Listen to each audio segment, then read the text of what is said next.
Hello and welcome to Green the Art Space. I'm the gallery director and curator, Kimberly Hocking, and we're really excited to have an interview today with Bill Lane about this current exhibit, which is titled Wanderings. Bill, can you tell us a little bit about how we came about doing this exhibit and some of your ideas about these paintings that we see in between us?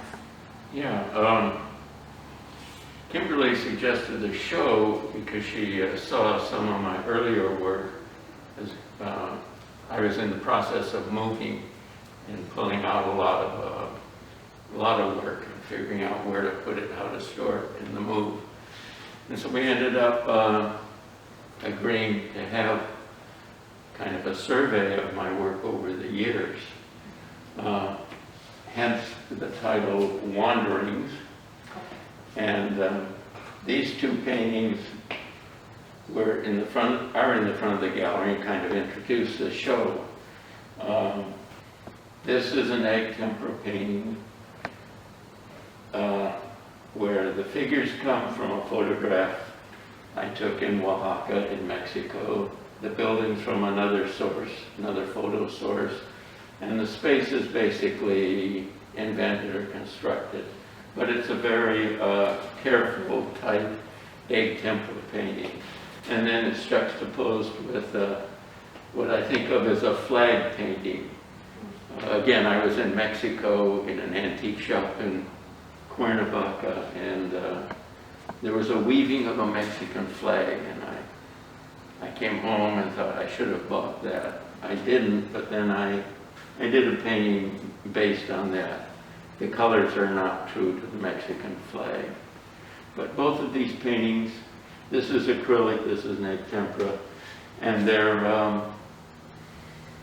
one's very reductive and one's very figurative. Yeah, and so that's kind of the start of the show. Wonderful. Yeah, Bill, so I know that you taught at Rio Hondo College for a number of years, and you've also been a long-time Long Beach resident. Yeah. And I guess I'm wondering, how many years of work did this show portray? Actually, probably between 50 and 60 years. Yeah. Like the earliest works in the show are these two works that flank a later work. And these are from around 1960, and they're oil on canvas. And this is right when I finished graduate school. They were at the end of graduate school. And this was kind of my direction then. I was very much taken with abstract expressionism. And they're very direct. Paint relatively fast sitting on the surface. And I was really getting into using a lot of color at that time. And then they flank a painting, a later painting, which kind of represents the direction of my painting for a long time. What kind of I consider the major work that I did later. The date of this one is 99, yeah. And it has the title is Cafetina, which is in Baja, California. A lot of the titles, whether the paintings are figurative or abstract, derive from my many years traveling in Mexico.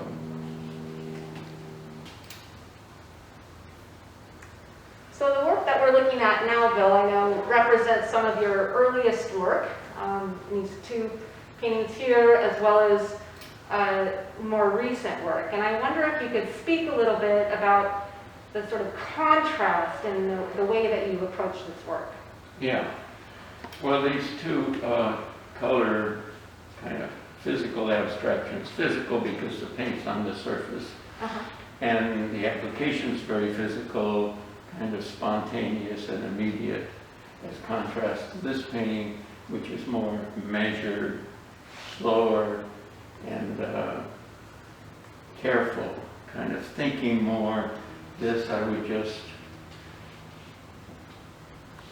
paint spontaneously, more spontaneously. And this ended up being the direction for most of my work over the years. But there was some vacillation back and forth. I think that I came out of traditional training, and I think like drawing is always important to me. Even though maybe this doesn't look like traditional drawing, but there's drawing motions, drawing moves, and yeah, that's so the contrast in these paintings maybe you'll see will be there as we move through the show. You'll see other examples of both kind of directions, both feelings, moods, my studio moods, you might say. But a lot of it derives from subject matter, whether it's overt or kind of very subliminal, comes from my experience in Mexico. And there's kind of an emphasis on that in this show. Yeah, I think it's interesting how with just even talking about the contrast between these, we sort of get the sense as well that you had wanderings or little side trips that you've taken during your career as an artist. Do you want to talk a little bit about how we came up with this title for the show? Well, yeah, there was it just seemed to represent some of the fluctuations in my efforts, my studio efforts over the years. And, as we're talking, I'm thinking why, I can't explain why that happened. But I know, like, the next painting we're going to look at, I think I can further comment on that aspect of Great. my work. All right, well, now we're here at a painting that very much differs in style and in composition from your previous work. How was this work affected by your travels, and what was the inspiration for this piece? Well, this and actually probably a pretty big series I did in this direction resulted after a driving trip through Mexico, like driving through Mexico. And I came back and I just started doing these large watercolors that they really come from feelings, sensations, kind of memory of being in the countryside, you might say, as opposed to the cities and the fields of agave. And these are purely, you could say, invented. I wasn't working from photo sources or anything. It just was kind of something I carried back from the trips. And particularly, I think this is the early 80s, and I do remember I made a very extensive driving trip through Mexico, probably for a month. I was in Mexico, traveling all over Mexico, driving, which I haven't done for a long time. Yeah, so we're at some work here, Bill, that I think has some interesting connections to the previous piece that you talked about, and I wonder if you might give us a little more insight into these works. Yeah. This is a large painting, which basically the motivation and the subject source is the same as the last. But with this particularly, a lot of drawing moves with the brush in this. And this is acrylic, that was watercolor. And right next to it, there's a little ink and gouache drawing which comes from the same time and the same motivation. Like I would have these memories, and I would paint, and they're improvisations, really, kind of riffs on Mexico, like the images of cactus, kind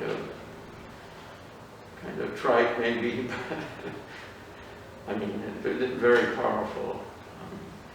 And it was, my experience in Mexico has always been very intense and powerful, and it's provided me with a lot of source material, which in a way that happens kind of spontaneously too, like when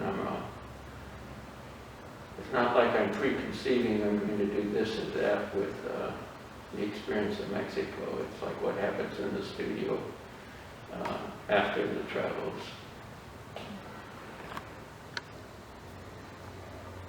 Rigo, what about the color of this painting? I think it's very intriguing. Can you speak a little bit about it? Well, the color's not naturalistic. It doesn't really relate to the actual color. But I've always used a lot of color. I like color, as you saw in the earlier paintings I talked about. And so that's just part of the improvisation, just putting color in. This one has more darks, maybe more tonal than some of my other work. But yeah, color. And I think it's come kind of naturally to me. I'm not sure why, but I tend to solve a lot of paintings with color. So we're at this work now that seems significantly different from previous work. It contains figures, and this looks like a still life. Can you speak a little bit about this idea of memory and your process? Yes. These two paintings obviously are not as spontaneous and improvisational as the last couple of paintings I talked about. This was done from a still life that I set up. So I was sitting, I was looking, and in a sense you might think I was recording. It was a realistic approach to the subject matter. Improvisation comes in, in choice of colors and such, but I stayed pretty close to what I was looking at. This painting is like a combination. This figure is from a photograph I took in Mexico, and it's very close to that figure. The rest is all invented. And this kind of shows the color inspirations that I brought back from Mexico. I think Mexico inspired me in terms of color, and it almost like it gave me permission to just use a lot of color and enjoy a lot of color. So this one is titled Morning Color. And it reminded me of my mornings in Mexico, where I'd go out with the camera and wander around and take pictures, look for color. Yeah. This is watercolor, maybe some gouache, and they're both watercolor actually. Yeah. This painting I titled Wandering. And it's a painting, it's a watercolor, a large watercolor that I totally forgotten about, but when we were sorting things out for the move, I came across it, and I liked it. And so we put it in the show.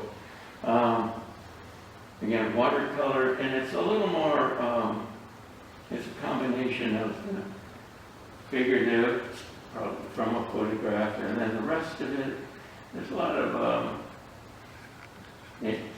spontaneous inspiration. Sometimes, like in a painting, you don't know what to do. In this case, I just flowed a lot of color over it. So it's not a tight representation of what I had in the photo.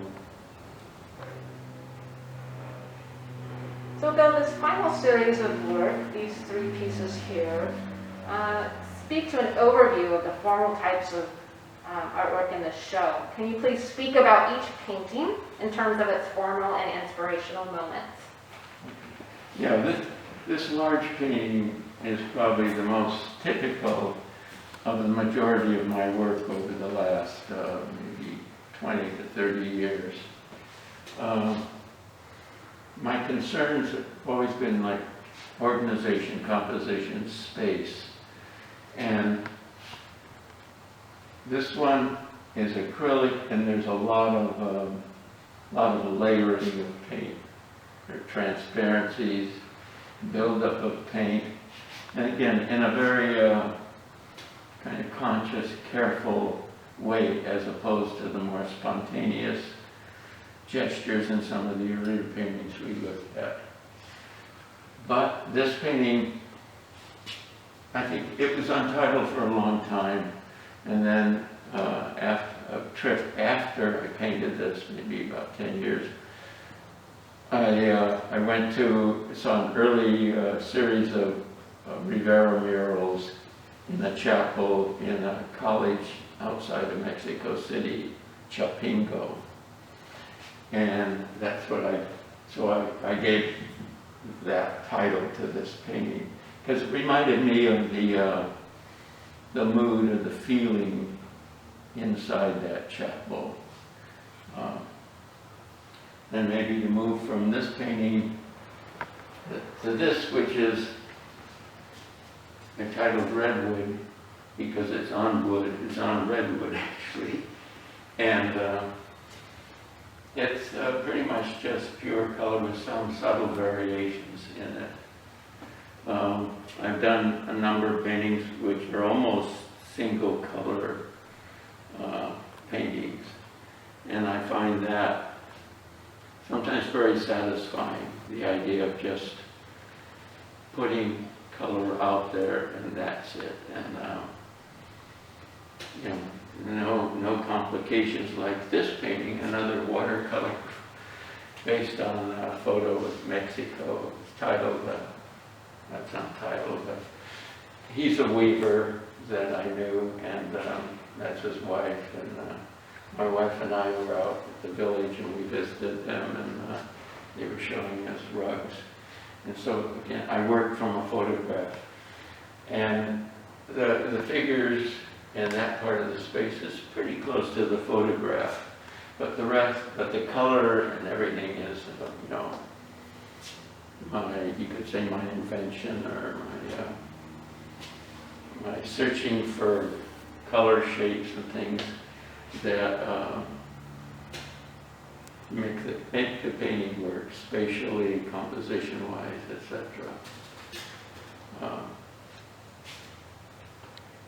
This little painting is a gouache collage that I did 2002, and actually I glued down a reproduction of a Piero painting in the Frick collection in New York, a little painting that I've always liked. There are some paintings, I always go to the Frick when I'm in New York and just kind of pay my respects to these couple incredible paintings.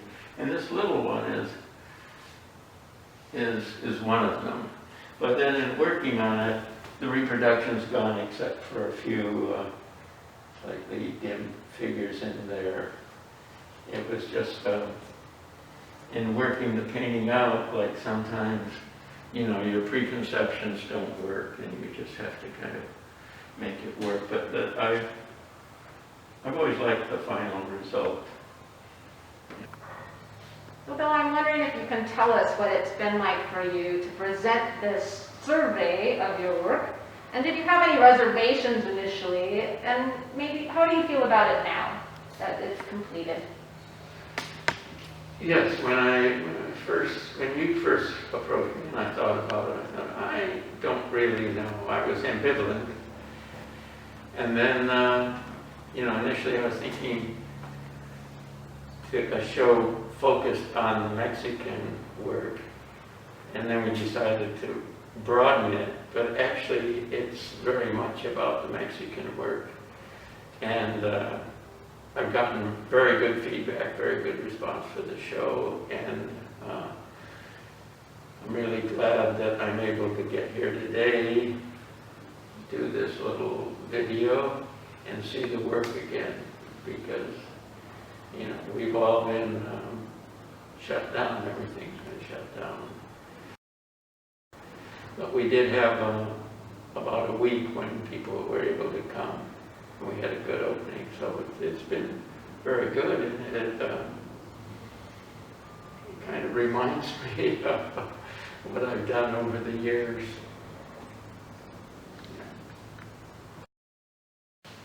Yes, I'd like to say a big thank you to the Los Angeles County Department of Arts and Culture for helping to make exhibits like this one possible. We're a small nonprofit gallery, and oftentimes the cost of doing a large-scale solo exhibition makes it very difficult for us to do shows of this type. So thank you so much for your support, and we also would like to thank all of our private donors. We have many, many individuals from the community that also donate, and so this is something that your donations help to make possible. Thank you so much.